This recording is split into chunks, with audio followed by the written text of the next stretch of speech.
Bismillahirrahmanirrahim. Assalamualaikum warahmatullahi wabarakatuh.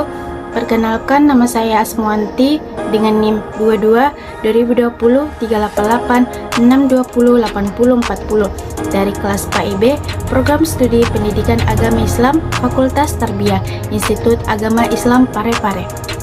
Video ini dibuat untuk memenuhi ulangan tengah semester mata kuliah Sejarah Pendidikan Islam dengan dosen pengampu Bapak Muhammad Jafar SAG MA. Adapun materi pertama yaitu Sejarah Pendidikan Islam pada masa Rasulullah SAW. Pengertian pendidikan Islam. Pendidikan Islam pada masa Rasulullah SAW adalah orang yang teguh mempertahankan tradisi Nabi Ibrahim, tabah dan mencari kebenaran hakiki, menjauhkan diri dari keramaian dan sikap hedonisme dengan bertahanus di Gua Hira. Pada tanggal 17 Ramadan turunlah wahyu Allah yang pertama, yaitu surah Al-Alaq ayat 1-5 sebagai fase pendidikan Islam di Mekah. Pendidikan Islam melalui dilaksanakan Rasulullah setelah mendapat perintah dari Allah agar beliau menyeru kepada Allah. Selanjutnya, bentuk-bentuk pendidikan Islam pada masa Rasulullah SAW. Pendidikan Islam pada masa Rasulullah SAW dilaksanakan dalam dua periode. Yang pertama, periode Mekah, yang kedua, periode Madinah. Sebagai fase awal pengembangan pendidikan Islam dan berpusat di Mekah. Sedangkan periode Madinah sebagai fase lanjutan pengembangan pendidikan Islam sekaligus sebagai pusat kegiatannya. Pendidikan Islam pada masa Rasulullah SAW. Periode Mekah pada masa usia 40 tahun, Nabi sudah terlalu terbiasa memisahkan diri dari gejolak masyarakat, merenung di Gua Hira beberapa kilometer di utara Mekah. Pada tanggal 17 Ramadan tahun 611 Masehi, malaikat Jibril menampakkan diri dari hadapan beliau, menyampaikan wahyu pertama. Dengan turunnya wahyu pertama tersebut, berarti Nabi Muhammad SAW telah dipilih oleh Allah Subhanahu wa Ta'ala sebagai seorang nabi. Setelah turunnya wahyu pertama, maka setelah beberapa waktu kemudian turunlah wahyu kedua. Dengan turunnya wahyu tersebut, maka mulailah Rasulullah SAW berdakwah. Pada masa pembina pendidikan Islam di Mekah, Rasulullah SAW mengajarkan Al-Quran karena merupakan inti dan sumber utama ajaran Islam. Selain itu, Nabi Muhammad SAW mengajarkan tauhid kepada umatnya. Pendidikan dan pengajaran yang diberikan Rasulullah selama di Mekah adalah pendidikan agama dan akhlak serta mendorong manusia untuk menggunakan akal dan pikirannya dalam memperhatikan kejadian-kejadian manusia, binatang, tumbuh-tumbuhan, dan alam semesta sebagai anjuran pendidikan akhliyah dan ilmiah. Pendidikan Islam pada masa Rasulullah SAW periode Madinah. Pada periode Madinah, Islam adalah sebuah kekuatan politik. Ajaran-ajaran Islam yang mengenai kehidupan masyarakat sebagian besar diwahyukan di Madinah. Nabi Muhammad SAW juga memiliki posisi tidak hanya sebagai kepala agama tetapi juga sebagai kepala negara. Pendidikan di Madinah merupakan awal dari perkembangan pendidikan yang dilakukan sedikit lebih maju dan berkembang dibandingkan dengan pendidikan di Mekah. Evaluasi dan pemberian ijazah seperti yang dikenal saat ini belum ada di Madinah saat itu. Namun, para sahabat yang dinyatakan telah menguasai materi pelajaran yang diberikan oleh Rasulullah SAW. Diberikan hak untuk mengajar di berbagai wilayah Islam. Berbeda dengan periode di Mekah. Periode Madinah, Islam merupakan sebuah pendidikan Madinah dan kekuatan politik.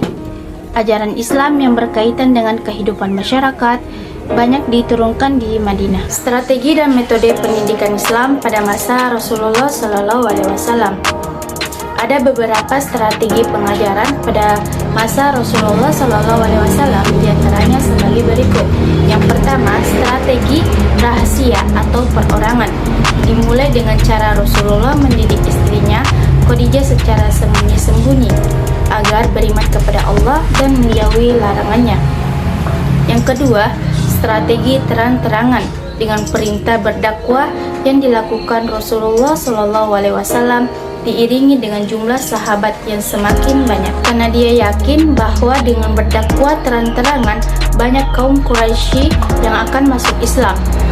Strategi untuk umum dengan Rasulullah mengubah strateginya dakwanya dari seruan yang berfokus kepada keluarga terdekatnya beralih pada seruan umum umat Islam. Ada beberapa metode yang dilakukan Rasulullah SAW dalam menyampaikan ajarannya, diantaranya sebagai berikut. Yang pertama, metode modeling dan etika mulia atau keteladanan. Metode keteladanan atau uswatun hasanah dalam perspektif pendidikan Islam adalah metode influentif yang paling meyakinkan bagi keberhasilan pembentukan aspek-aspek moral, spiritual, dan etos sosial peserta didik. Yang kedua, metode tasyibi adalah metode untuk membuat persamaan antara beberapa hal yang beda. Yang ketiga, metode menggambar, mampu menceritakan secara detail makna gambar yang telah diamati. Yang keempat, metode mengulang-ulang materi. Selanjutnya, materi kedua, yaitu pendidikan Islam pada masa Khulafaur Rasyidin. Pengertian Khulafaur Rasyidin adalah para pemimpin yang mengganti Rasulullah SAW dalam mengatur kehidupan umat manusia yang bijaksana, cerdik, dan adil, serta selalu melaksanakan tugas dengan benar dan selalu mendapat petunjuk Allah Subhanahu wa Ta'ala. Pendidikan Islam pada masa Khulafaur Rasyidin. Adapun pendidikan Islam pada masa Khulafaur Rasyidin yaitu yang pertama, Abu Bakar As-Siddiq 632 sampai 634 Masehi. Pola pendidikan Islam pada masa Khalifah Abu Bakar pada umumnya masih seperti pola pendidikan masa Nabi Muhammad SAW.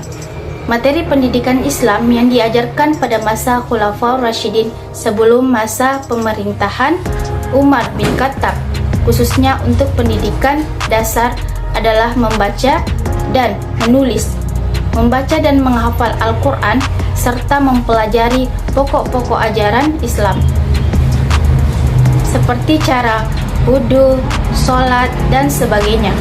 Yang kedua, Umar bin Khattab. Beberapa perkembangan peradaban Islam pada masa Khalifah Umar bin Khattab yang meliputi sistem pemerintahan atau politik, ilmu pengetahuan, sosial, seni, dan agama. Pada masa Khalifah Umar bin Khattab, kondisi politik Islam dalam keadaan stabil. Terus, usaha perluasan wilayah Islam memperoleh hasil yang gemilang karena perluasan daerah terjadi dengan cepat. Umar radhiyallahu anhu segera mengatur administrasi negara dengan mencontoh administrasi yang sudah berkembang, terutama di Persia. Yang ketiga, Utsman bin Affan. Proses pelaksanaan pola pendidikan pada masa Utsman bin Affan ini lebih ringan dan lebih mudah dijangkau oleh seluruh peserta didik yang ingin menuntut dan belajar Islam. Dari segi pusat pendidikan lebih banyak, sebab pada masa ini para sahabat bisa memilih tempat yang mereka inginkan untuk memberikan pendidikan kepada masyarakat. Yang keempat, Ali bin Abi Thalib. Pada masa Ali terjadi kekacauan dan pemberontakan, sehingga ketika ia berkuasa, pemerintahannya tidak stabil. Dengan adanya gejolak politik pada masa pemerintahan Ali, kegiatan pendidikan Islam terhambat dan terhenti.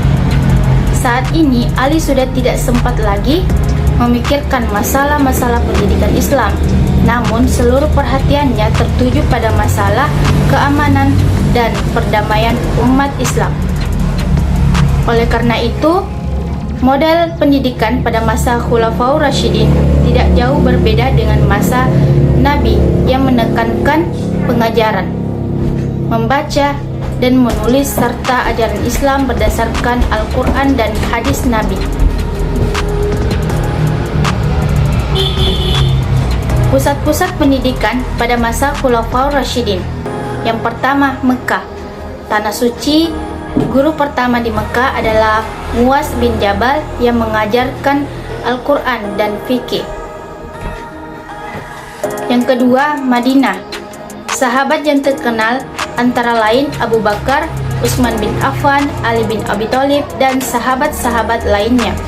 Yang ketiga, Basrah. Sahabat yang terkenal diantaranya Abu Musa al-Asy'ari. Dia adalah seorang ahli fikih dan Al-Quran. Yang keempat, Kufah. Sahabat-sahabat yang terkenal di sini adalah Ali bin Abi Thalib dan Abdullah bin Mas'ud. Abdullah bin Mas'ud mengajarkan Al-Quran. Ia adalah ahli tafsir, hadis, dan fikih. Yang kelima, Damsyik atau Syam. Setelah Syam menjadi bagian negara Islam dan penduduknya banyak beragama Islam, maka Khalifah Umar mengirim 3 orang guru ke negara itu. Yang dikirim itu adalah Muaz bin Jabal, Ubaidah, dan Abu Darda. Ketiga sahabat ini mengajarkan di Syam pada tempat yang berbeda. Abu Darda di Damsyik, Muaz bin Jabal di Palestina, dan Ubaidah di Hims. Yang keenam, Mesir. Sahabat-sahabat yang bermula mendirikan madrasah dan menjadi guru Mesir adalah Abdullah bin Amr bin As. Ia adalah seorang ahli hadis.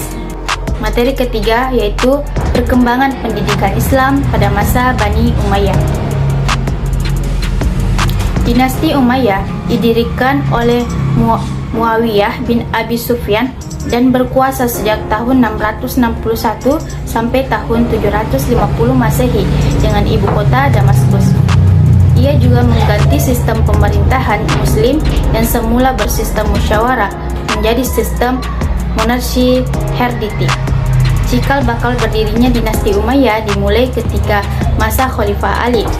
Pada masa itu, Muawiyah yang menjabat sebagai gubernur di Damaskus.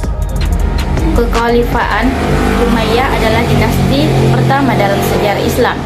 Pada dasarnya, pendidikan Islam pada masa Bani Umayyah itu hampir sama dengan masa Khulafaur Rasyid. Namun, era Bani Umayyah menyaksikan perkembangan yang lebih penting dalam pendidikan Islam. Pada masa dinasti Umayyah, model pendidikan bersifat desentralisasi. Desentralisasi berarti pendidikan tidak hanya terkonsentrasi di ibu kota negara, tetapi berkembang secara mandiri di daerah-daerah yang didominasi pemekaran wilayah. Sentra pendidikan pada era Bani Umayyah adalah kutab, masjid, majelis sastra, pendidikan istana, hadiah, perpustakaan, sufa, dan khan. Madrasah yang pada masa Bani Umayyah adalah Madrasah Mekah, Madrasah Madinah, Madrasah Basrah, Madrasah Kufah, Madrasah Syam, dan Madrasah Mesir. Selanjutnya materi keempat, sejarah pendidikan Islam, kontribusi dinasti-dinasti pada masa dinasti Abbasiyah. Kontribusi dinasti Buwayhi pada masa dinasti Abbasiyah. Dinasti Buwayhi yang berkuasa sekitar abad ke-10 di wilayah Persia memiliki beberapa kontribusi penting terhadap masa dinasti Abbasiyah. Yang pertama, perlindungan terhadap Khalifah Abbasiyah. Dinasti Buwayhi, khususnya pendiri mereka, Imam Al-Din Al-Hasan, membantu melindungi dinasti Abbasiyah dari ancaman militer yang datang dari berbagai pihak, termasuk Kekaisaran Romawi Timur dan bangsa Turki.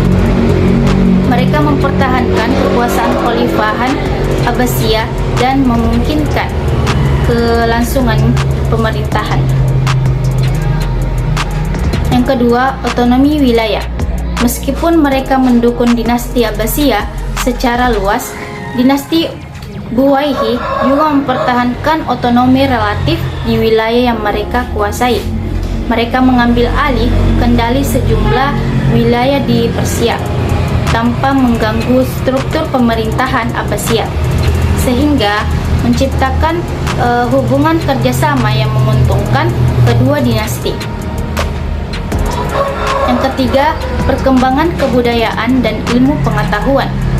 Dinasti Buhayyi memberikan dukungan bagi perkembangan ilmu pengetahuan dan budaya. Di bawah perlindungan mereka, kota-kota seperti Baghdad dan Isfahan menjadi pusat kegiatan intelektual dengan para cendekiawan dan penulis terkenal yang mendukung perkembangan sastra, filsafat, dan sains. Yang keempat, kepentingan dalam seni dan arsitektur. Dinasti Buhayyi juga berkontribusi pada perkembangan seni dan arsitektur. Mereka membangun monumen-monumen megah dan masjid yang menjadi bagian integral dari warisan budaya Persia dalam Islam di wilayah tersebut. Meskipun dinasti Buhayyi memiliki peran penting dalam menjaga stabilitas kekhalifahan Abbasiyah, mereka akhirnya digantikan oleh dinasti Saljuk yang mengambil alih pemerintahan di wilayah Persia. Kontribusi dinasti Fatimiyah pada masa dinasti Abbasiyah. Dinasti Fatimiyah yang berpusat di Mesir memainkan peran penting dalam sejarah Islam pada masa pemerintahan dinasti Abbasiyah. Kontribusi mereka termasuk yang pertama, pemulihan kekhalifahan.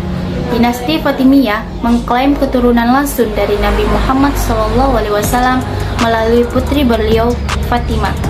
Mereka mengklaim gelar kekhalifahan yang membawa perdebatan tentang legitimasi pemerintahan Abbasiyah.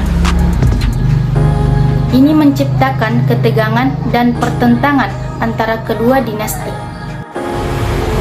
Yang kedua, pengembangan ilmu pengetahuan. Di bawah perlindungan Fatimiyah, ilmu pengetahuan dan budaya berkembang. Kepala perpustakaan terkenal seperti Dar al-Hikmah didirikan di Kairo yang menjadi pusat intelektual di dunia Islam. Banyak karya sastra dan ilmiah diterjemahkan dan disebarkan. Yang ketiga, pembangunan arsitektur. Dinasti Fatimiyah terkenal karena membangun monumen arsitektur megah seperti Masjid Al-Azhar di Kairo. Peninggalan arsitektural mereka masih dapat dilihat di berbagai bagian Mesir. Yang keempat, pengaruh agama. Dinasti Fatimiyah adalah menganut Syiah Ismaili dan mereka mempromosikan ajaran mereka di wilayah yang mereka kuasai. Ia mempengaruhi keyakinan dan praktik agama di wilayah-wilayah tersebut. Yang keempat, penyebaran seni dan budaya. Dinasti Fatimiyah mendukung seni dan budaya, menciptakan berbagai karya seni dan seni kerajinan yang berpengaruh. Ini mempengaruhi perkembangan seni Islam. Penting untuk diingat bahwa hubungan antara dinasti Fatimiyah dan Abbasiyah sering kali dipenuhi dengan ketegangan dan konflik, terutama dalam hal klaim kekhalifahan. Kontribusi mereka pada periode ini terkadang bersifat positif dan terkadang kontroversial. Kontribusi dinasti Saljuk pada masa dinasti Abbasiyah. Dinasti Saljuk memberikan kontribusi penting pada masa dinasti Abbasiyah di Timur Tengah. Salah satu kontribusi utama mereka adalah melalui perluasan wilayah kekhalifahan Abbasiyah. Pasukan Saljuk dipimpin oleh Al-Arslan menaklukkan Baghdad pada tahun 1555. Pada gilirannya pengukuhan penguasaan mereka atas wilayah Abbasiyah. Ini mengamankan Khalifahan Abbasiyah dan memberikan mereka perlindungan dari ancaman-ancaman lainnya. Selain itu, dinasti Saljuk juga memainkan peran penting dalam merestorasi otoritas Abbasiyah dan sebelumnya terkikis. Mereka melindungi dan mendukung kekhalifahan dalam hal keamanan dan pemerintahan, sehingga memberikan stabilitas kepada pemerintahan Abbasiyah.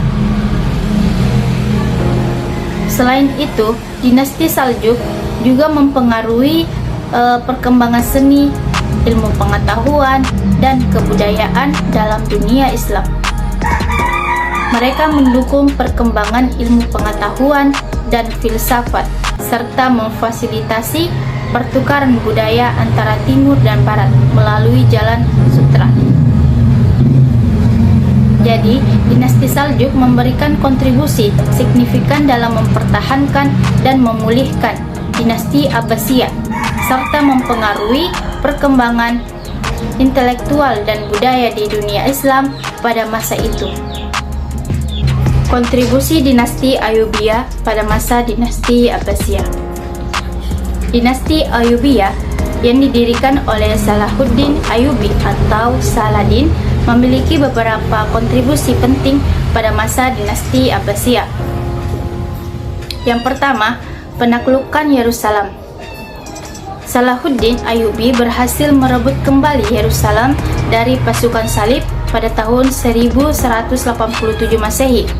Hal ini menguntungkan dinasti Abbasiyah karena mengembalikan kendali atas salah satu kota suci dalam Islam.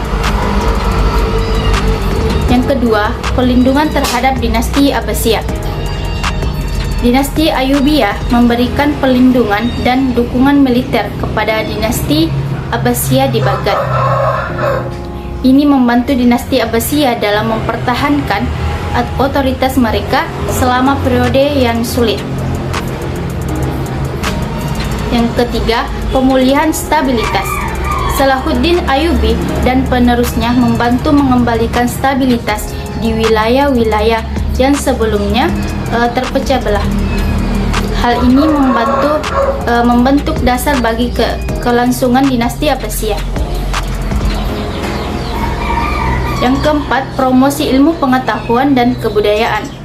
Dinasti Ayyubiyah juga memberikan dukungan untuk mempertahankan ilmu pengetahuan, seni, dan budaya. Ini dapat mempengaruhi perkembangan ilmu pengetahuan dan kebudayaan selama periode Abbasiyah. Meskipun ada konflik dan persaingan antara dinasti Ayyubiyah dan dinasti Abbasiyah, kontribusi seperti perlindungan dan pemulihan wilayah penting dalam mendukung dinasti Abbasiyah.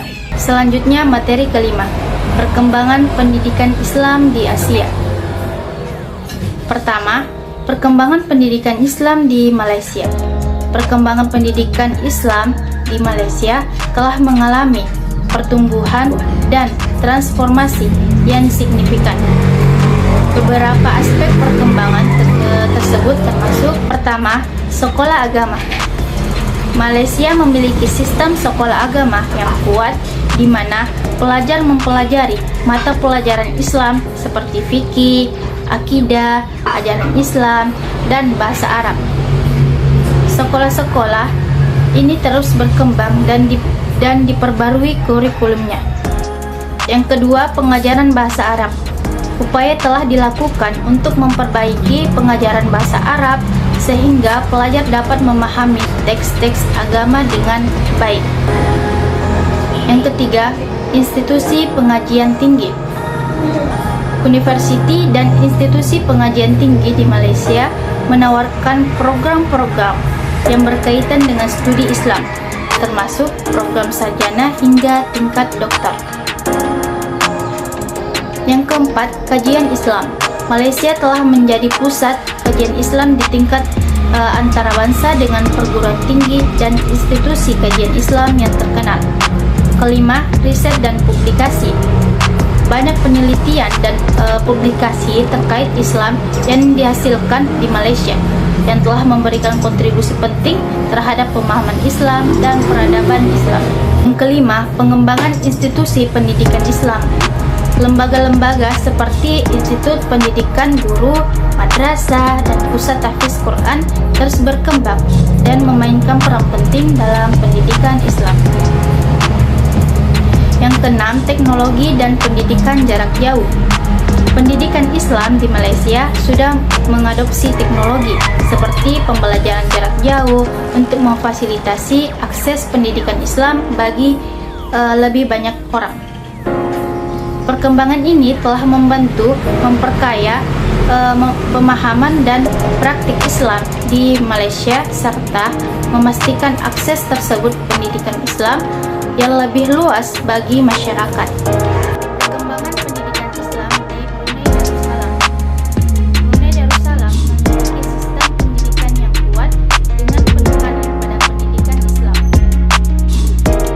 Mereka memiliki banyak lembaga pendidikan Islam, termasuk sekolah-sekolah agama, universitas Islam, dan lembaga-lembaga pendidikan lainnya yang mengintegrasikan ajaran agama Islam.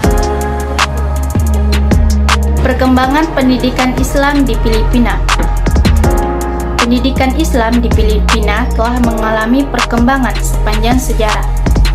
Beberapa aspek perkembangannya termasuk yang pertama, pengakuan dan kebebasan agama. Filipina mengakui kebebasan beragama yang mencakup pengajaran dan pembelajaran Islam.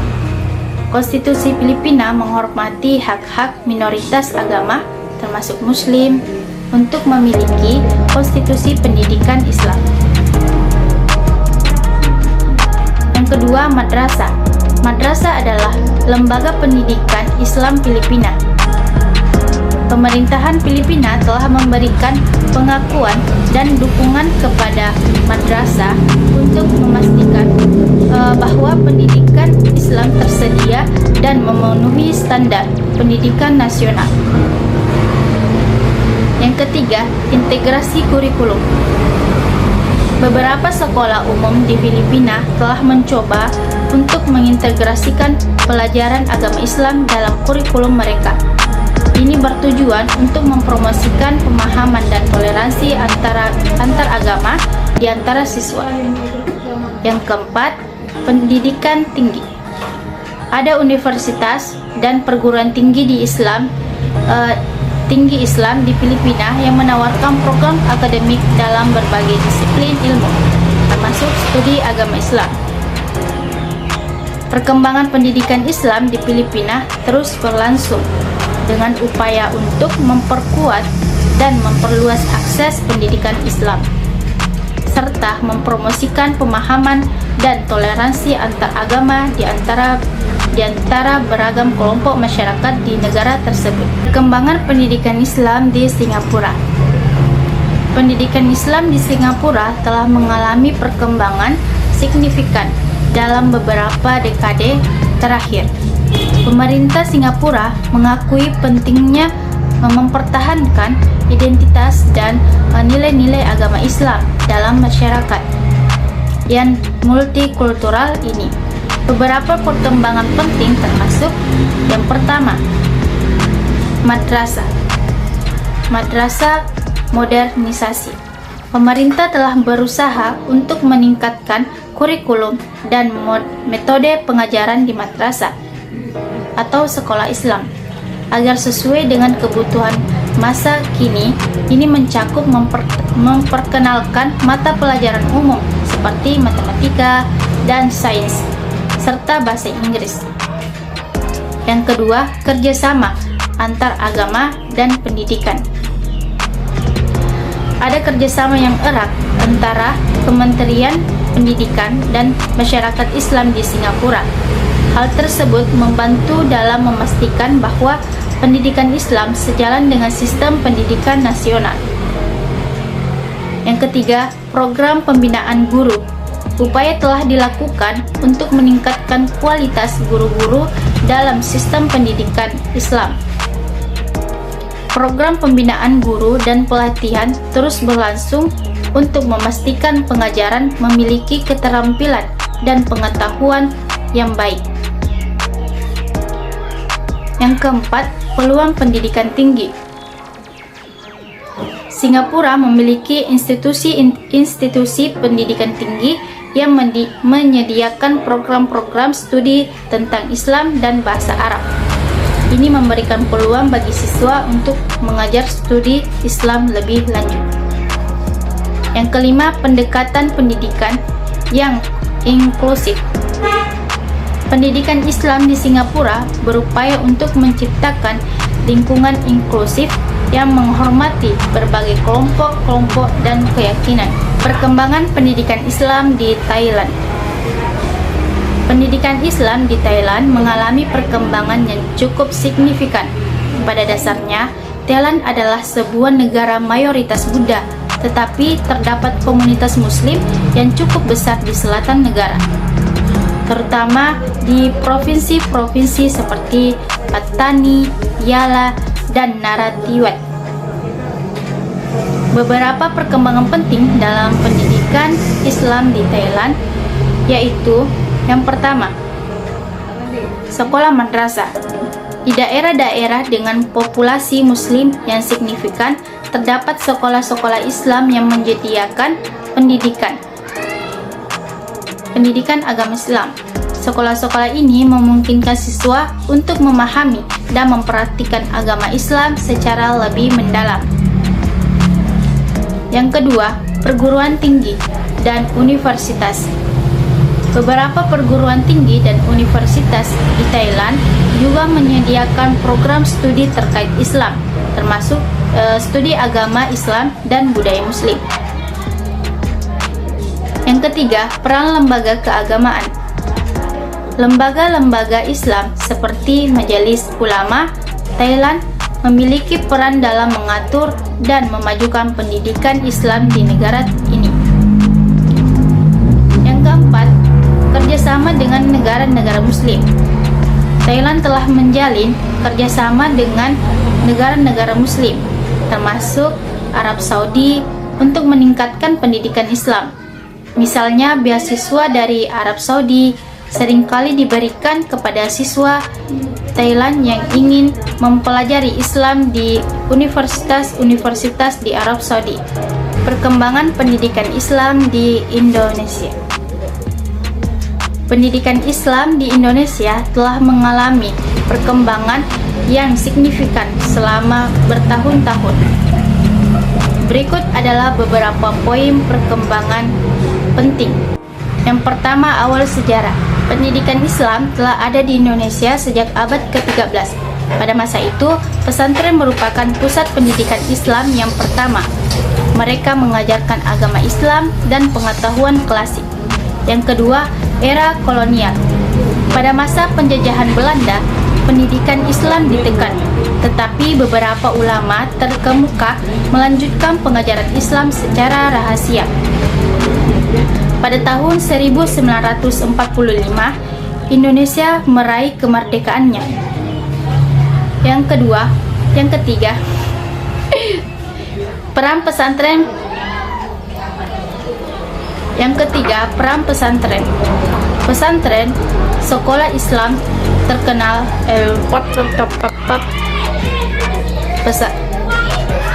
Yang ketiga, peran pesantren. Pesantren, sekolah Islam tradisional terus memainkan peran penting dalam pendidikan Islam di Indonesia. Mereka mengajarkan agama Islam, budaya, dan bahasa Arab. Yang keempat, pendidikan Islam modern. Selain pesantren, institusi pendidikan Islam modern seperti sekolah Islam, madrasah, dan universitas Islam telah berkembang pesat. Mereka menawarkan kurikulum yang lebih luas, termasuk ilmu pengetahuan umum. Yang keenam, informasi pendidikan. Pada tahun 2005, pemerintahan Indonesia meluncurkan program reformasi pendidikan yang juga mencakup pendidikan Islam. Program ini bertujuan meningkatkan mutu pendidikan Islam dan mempromosikan pendidikan karakter. 7. Pengembangan kurikulum. Banyak lembaga pendidikan Islam telah memperbarui kurikulum mereka untuk mencakup ilmu, pengetahuan, dan teknologi modern. Ini memungkinkan siswa mendapatkan pendidikan yang lebih seimbang.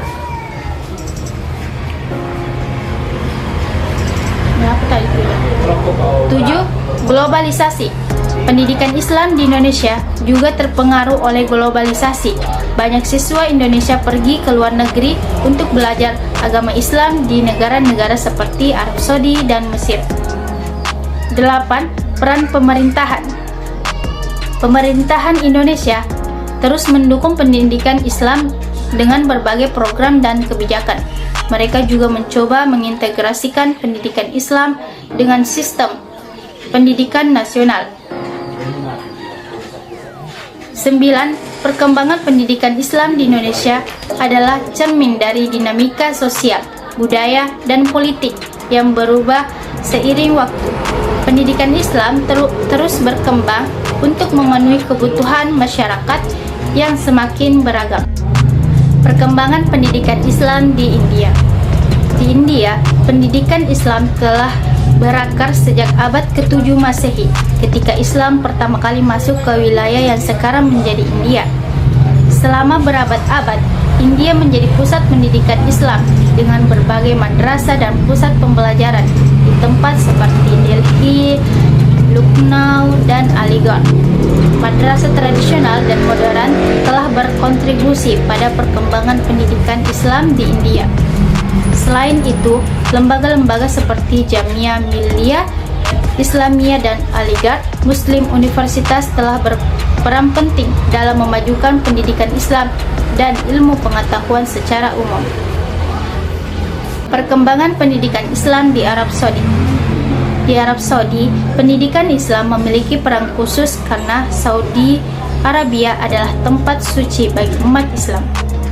Dengan kota Mekah dan Madinah sebagai pusat-pusat utama, negara tersebut memiliki sistem pendidikan yang kuat dengan fokus pada pengajaran Islam pada masa Arab. Institut seperti Universitas Raja Saud dan Universitas Islam Madinah adalah contoh lembaga-lembaga pendidikan tinggi yang terkenal di Arab Saudi. Pendidikan Islam di Arab Saudi juga terkait erat dengan pemahaman Wahabi yang bersifat konservatif.